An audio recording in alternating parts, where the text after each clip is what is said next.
स्वर सुधा मंच पर आप सभी का स्वागत है। आज सुनिए हिंदी साहित्य जगत की जानी मानी लेखिका अलका सरावगी द्वारा लिखी हुई कहानी। कहानी का शीर्षक है लाल मिट्टी की सड़क। वंदना ने करवट बदलकर अपने मन को उस बेचैनी से मुक्त करने की कोशिश की जो आधी नींद तक पहुंचते पहुंचते न जाने कहां से आकर उसे दबाने लगी थी।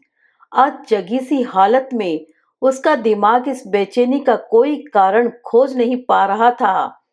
यह घबराहट है या एक तरह का खालीपन सा। उसने अपनी बोझिल आंखें खोल बगल के पलंग पर लेटी सविता जी की ओर देखा। पूर्णिमा के 2 दिन बाद के चांद की रोशनी कैसुरीना के लंबे पेड़ों से छनकर कमरे में आ रही थी। न जाने यह एक नई जगह में सोने का असर था या चांदनी को रोकने की कोशिश करते उन पेड़ों की कमरे में बनती छाया का। वर्षा का मन हैरत से भर उठा। क्या मुझे यह बिल्कुल अकेले होने की अनुभूति, यह खालीपन इस तरह घेर लेता है या सभी को इससे गुजरना होता है? एक बारगी उसका मन हुआ कि सविता जी को जगाकर उनसे पूछे, पर फिर उसे लगा कि यह हरकत बचकानी लगेगी। पता नहीं आदमी क्या खोजना और क्या पाना चाहता है। शायद वह हर वक्त अपने आप को ही ढूंढता रहता है, अपने गहरे अकेलेपन से बाहर आकर खुद को जानना चाहता है। वंदना ने बादलों की दौड़ से कमरे में सामने की दीवार पर बार बार बनती और मिटती छायाओं को देखा। रात की निस्तब्धता में कुछ अजीब ढंग से उसे अपने एक यात्रा में होने का भान हुआ। सूरज के चारों ओर दौड़ लगाती, अपनी धुरी पर घूमती पृथ्वी और हम सब उसके साथ घूमते हुए।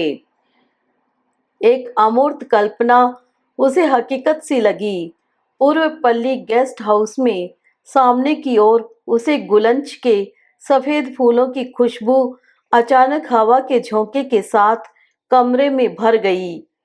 फिर चली आई हूं मैं अकेले, बिना किसी पुरुष के, पिता नहीं, पति नहीं, पुत्र नहीं, भले ही इस बार एक दिन के लिए ही, और यह भी सविता जी के साथ ही। पर यह भी क्या कम है? वंदना का दिमाग अब पूरी तरह चेत कर जैसे जिंदगी का हिसाब ले रहा था। 2 साल पहले जब पहली बार अपनी सहेली से मिलने यहाँ शांति निकेतन अकेली आई थी, तो धान के खेतों के बीच दौड़ती रेल में कितने अद्भुत हल्केपन का एहसास हुआ था, जैसे धरती से ऊपर उठकर धरती को देख रही हो। मम्मी, नानी क्या तुम्हें इस तरह अकेले छोड़कर कभी गई थी जो तुम मुझे छोड़कर जा रही हो? अचानक पूछे गए अप्रत्याशित सवाल पर वह चुप रह गई थी। तुम्हारी मम्मी मॉडर्न है भई। क्या सुरेश के व्यंग्य में खिन्नता छुपी थी? नहीं बिट्टू, मॉडर्न कोई इस तरह इतना भर करने से नहीं होता। और देखो, तुम भी जब बड़ी हो जाओगी तो बहुत से ऐसे काम करोगी जो मैंने कभी नहीं किए। इस तरह सब कुछ हर बार बदलता रहता है। मैं नानी तो नहीं हूं न, उसी तरह जैसे तुम मैं नहीं हो। वंदना ने निरपेक्ष स्वर में चेहरे पर बिना किसी भाव के कहा था। वंदना ने आंखें गड़ाकर चांदनी में सोती हुई सविता जी के चेहरे को पढ़ने की कोशिश की। एक तरह से सविता जी जैसे लोग कितने सुखी हैं, बने बनाए रिश्तों को बिना किसी विरोध के सहज भाव से स्वीकार करते हुए, पति से गहरा प्रेम और अब ढलती उम्र में स्मृतियों की धरोहर संभाले हुए। इस तरह कि यह भी नहीं मालूम पड़ता कि बच्चे न होने की कोई कचोट है। शांत, संभली हुई, अपने अकेलेपन को भाग्य मानकर सरलता से सहती हुई। पर औरों का सुख हमारा सुख तो नहीं हो सकता न। हम में जैसे एक भीतरी हाँक है, रिश्तों को अपनी कसौटी पर जांचने, उलटने पुलटने, टटोलने की, उनके नए अर्थ निकालने की। शायद हम हर समय एक तरह के संदेह से घिरे हुए हैं कि कहीं हमारा जीवन अधूरा तो नहीं, कहीं जिंदगी हमें बेवकूफ तो नहीं बना रही। अच्छा वंदना, बताओ तो, क्या तुम कह सकती हो कि तुम्हारे और तुम्हारे पति के बीच 50-50 बराबरी का रिश्ता है? क्या तुम्हें उन्हीं की दी हुई आजादी को बरतते हुए अपनी लिखाई पढ़ाई नहीं करनी पड़ती? प्रभा यूनिवर्सिटी में अकेली बैठी कुछ सोच रही थी और वंदना के क्लासरूम में घुसते ही उसने वंदना से प्रश्न पूछ डाला था। 50-50? वंदना सोच में पड़ गई। वह जानती है कि प्रभा के अपने कटु अनुभव हैं, लेकिन नहीं, सुरेश की उदारता को इस तरह नहीं तोला जा सकता। यह तो बिल्कुल गलत होगा। आखिर तक परंपरा सम्मत रिश्तों को ही जानने वाला पुरुष जब औरत को आजादी देता है, तो वह खुद कितनी उथल पुथल से गुजरता होगा। मैं खुद भी क्या इसकी शिकार नहीं? फिर सुरेश ने तो कभी मेरी सफलताओं का श्रेय खुद नहीं लिया, कभी अपनी उदारता की धौंस नहीं दिखाई कि देखो, मेरे कारण ही तुम शादी के बाद पढ़ सकी। मीना के पति की तरह किसी से अपनी प्रशंसा सुनकर इतना भी नहीं कहा, मैंने क्या किया, मैंने तो बस लगाम ढीली छोड़ दी। नहीं, इतना भी नहीं कहा जिसमें यह अहंकार होता कि लगाम मेरे हाथ में थी। लेकिन 50-50, क्या मैंने हर अगला कदम डर डर कर ही आगे नहीं रखा? क्या सुरेश की स्वीकृति के बिना कुछ करने का साहस अब भी मैं कर सकती हूँ?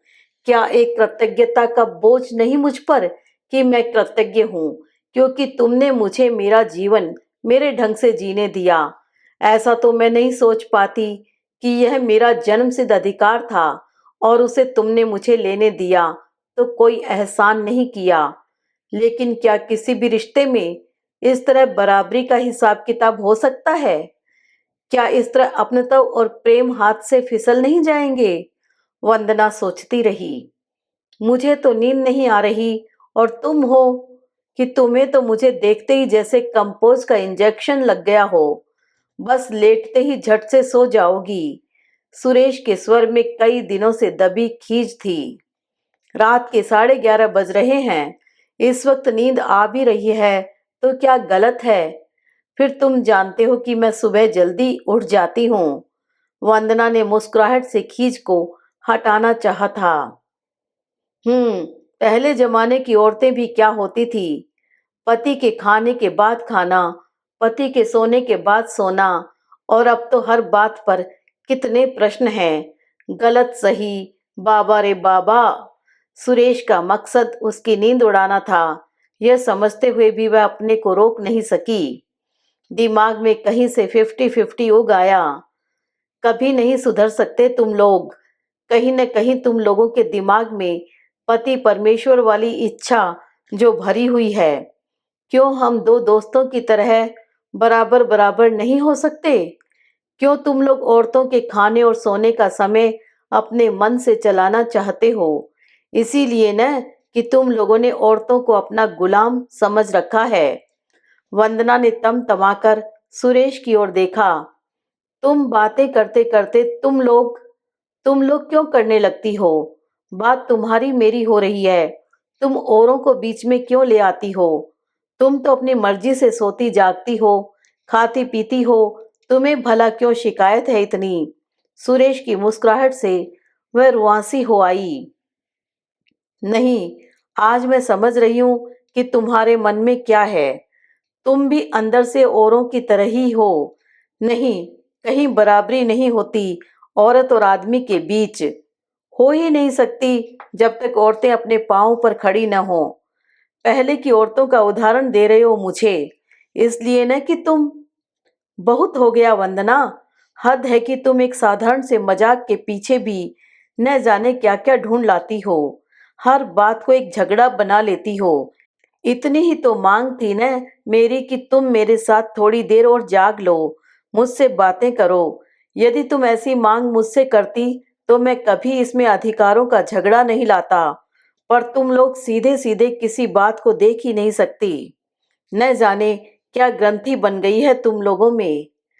वंदना ने गहरी सांस लेकर चांदनी में कलाई की घड़ी देखने की कोशिश की कि कितने बज रहे हैं। नींद बिल्कुल उड़ गई थी। दिमाग जैसे एक भंवर में गोल गोल घूम रहा था। जब हम किसी जगह से दूर अलग होते हैं तब ज्यादा गहराई से वहां से अपने रिश्तों को देख पाते हैं। वंदना को लगा कि वह शायद वहां इस तरह अकेले होने का समर्थन ढूंढ रही है। मैं कौन हूँ और क्या हूँ, बस यही जानना मेरे यहाँ होने का कारण है।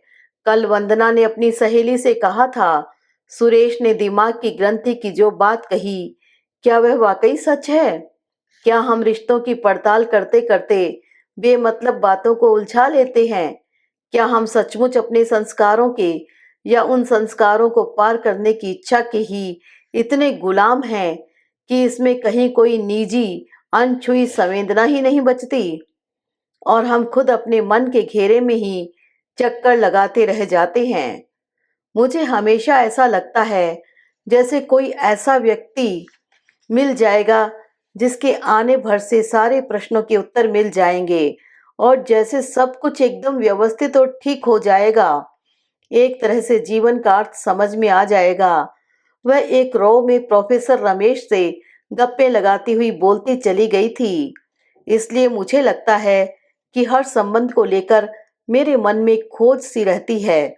हालांकि ऐसा कुछ कहीं दिखता नहीं। कहीं शुद्र बुद्धि है तो कहीं हृदय की शुद्रता निराश कर डालती है। कहीं दोनों ठीक है पर घोर परेशानी और उदासी है। कोई आनंद ही नहीं है जीवन में। प्रोफेसर रमेश उसकी ओर भौचंक से देखते रहे थे। वह एकदम से संकोच में भर उठी थी। लेकिन आपको देखकर तो ऐसा नहीं लगता कि आप सोचती हैं कि कोई और आकर सारी उलझनें सुलझा देगा। मुझे तो हमेशा यह महसूस हुआ है कि आप अपने निर्णय खुद लेना पसंद करती हैं। मैंने तो ऐसा कभी नहीं सोचा। नहीं, उम्र के किसी दौर में नहीं, अब भी नहीं, जब जिंदगी का अधिकांश बीत गया है। बहुत परेशानियों में भी नहीं। कहीं आपका ऐसा सोचने का कारण आपका औरत होना तो नहीं है? वह बहुत आहत हुई थी इन शब्दों से। एक घबराहट भी उपजी थी। तो क्या सचमुच मेरा सारा सोचना विचारना एक औरत होने से ही जुड़ा है? क्या एक व्यक्ति के रूप में मेरी कोई सत्ता नहीं? जिस एहसास को वह वर्षों से जीवन के अर्थ की एक गहरी खोज के रूप में देखती आई थी, वह क्या सिर्फ एक कमजोरी भर है? एक सहारे की जरूरत? सहारा क्योंकि वह दुर्बल है। उसने बहुत पहले एक दिन यशोधरा निकालकर अबला जीवन, हाय तुम्हारी यही कहानी और रामायण निकालकर ढोल गंवार शूद्र पशु नारी पंक्तियां काट दी थी। यह ठीक है कि वह एक बचकाना विद्रोह था, पर कहीं अपने को दुर्बल न मानकर जीने की चाह भी तो थी। लेकिन क्या वह सचमुच अपने को दुर्बल मानने के संस्कार से मुक्त हो सकी? बचपन से उसने माँ को पिता की प्रखर बुद्धि के सामने पुरुष की श्रेष्ठता को बिना प्रतिवाद के स्वीकार करते देखा था। खुद उसे माँ से कभी विशेष सहानुभूति नहीं हुई। माँ स्वयं धन्य भाव से ही पिता की हर मर्जी चलने देती थी। पीड़ित होने का भाव माँ में बहुत कम ही नजर आता था। वह तो खुद बड़े होते होते जब उसने उस मर्जी की निरंकुशता को समझा तो वह अपने को कमजोर पक्ष में पाया। उस मर्जी में किसी प्रकार के बहस मुबाहिसे की गुंजाइश न होना उसे अखरने लगा। उसे अपने एक दुर्बल अस्तित्व यानी एक औरत होने का अर्थ समझ में आने लगा और साथ ही दिमाग में यह प्रश्न भी, यदि मैं लड़का होती तो? देखो, इन 2 दिनों तक बिस्तर पर नहीं बैठते और किसी चीज में हाथ नहीं लगाना। नीचे चटाई बिछाकर बैठना और रात में वह नीली रेशमी चादर बिस्तर पर लगाकर सोना। समझ गई न? जैसे दीदी करती है न, वैसे ही। माँ बड़ी जिम्मेदारी के भाव से उसके कान में फुसफुसा रही थी। वंदना चुपचाप सुनती रही थी। उसने चटाई और नीली चादर के रहस्य के बारे में बहुत बार सोचा भी था, पर पूरी जानकारी के बिना किसी निष्कर्ष पर पहुंच नहीं पाई थी। दीदी ने पूछने पर झिड़क कर भगा दिया था। माँ के खिसकते ही वह दादी की गोद में घुसकर बिस्तर पर सो गई थी। मैं न चटाई पर बैठूंगी और न उस चादर पर सोऊंगी, और तुमको तो मैंने छूकर अछूत बना ही दिया है, अब क्या करोगी? दादी चुपचाप उसके सिर पर हाथ फेरने लगी थी। माँ, यह क्या? तुम इसे समझाती नहीं हो? यह क्या कर रही हो? सब कुछ छू दिया इसने। पिताजी के शब्दों से वह बुरी तरह चौंक गई थी। तो क्या ये भी यही चाहते हैं? अभी बच्ची है, धीरे धीरे समझ जाएगी बेटा। दादी ने बात को टाल दिया था। महीने दर महीने बीतते गए थे, पर वह अपने निर्णय पर माँ की नाराजगी और पिता की अप्रसन्नता के बावजूद दादी का सहारा लेकर डटी रही थी। अंततः दीदी ने भी विद्रोह कर दिया था। वाह, इसके लिए अलग नियम है और मेरे लिए अलग। यह पहला सफल विद्रोह था, किंतु कहीं यह भी तय हो गया था कि एक कमजोर पक्ष के लड़ने के हथियार बुद्धि और तर्क न होकर एक ठुनकती हुई जिद ही हो सकते हैं। इस हथियार का प्रयोग उसे इतना अपमानजनक लगा था कि उसने बाद में किसी बात के लिए इस तरह जिद करने के बजाय पिता की मर्जी को चलाने देना ज्यादा ठीक समझा था। बाहर भोर की शुरुआत होने को थी और अंधकार फटने लगा था। एक कोयल ने जैसे डरते डरते धीमी आवाज में कूकना शुरू किया। उसका हौसला बढ़ाते हुए पपीहे ने पी कहाँ की रट लगा दी। वंदना का मन अनायास एकदम हल्का हो उठा। उसने पहले कभी पपीहे को बोलते हुए नहीं सुना था। कहीं जाने से कुछ नया जरूर मिलता है और वही शायद जीवन का अर्थ भी है और अपनी भीतरी तलाश की तुष्टि भी। कल से न जाने कितनी तरह की चिड़ियों की बोलियां उसने सुनी थी और कितनी खुशबुएं उसने जानी थी। उसकी सहेली हर नई आवाज और नई खुशबू पर उसका चौंकना और ठिठकना देखकर उत्साहपूर्वक बताती रही थी, यह आवाज रंगीन चिड़िया की है और इस चिड़िया को हम फूल टुस्सी कहते हैं। वह महुक जमीन पर बैठी है। यह माधवी लता, यह मालती की खुशबू आई और यह चंपा की खुशबू। पहचानती हो? वह देखो, चंपा का बड़ा पेड़ उस मकान के कंपाउंड में। चंपा की खुशबू उसे बचपन से बहुत पसंद थी, पर उस दिन सुरेश ने चंपा के फूल उसके लिए नहीं खरीदे थे। प्रोफेसर वर्मा के साथ नाटक देखकर, अकेले निकलते हुए देखकर उसे लेने आए सुरेश का चेहरा कैसा कैसा हो गया था। घर जाकर भी वह एकदम गंभीर रहा था। तुमने तो कहा था कि और भी कई लोग साथ जा रहे हैं। तुम्हें इस तरह कोई अकेले उनके साथ देखे तो अच्छा लगेगा क्या?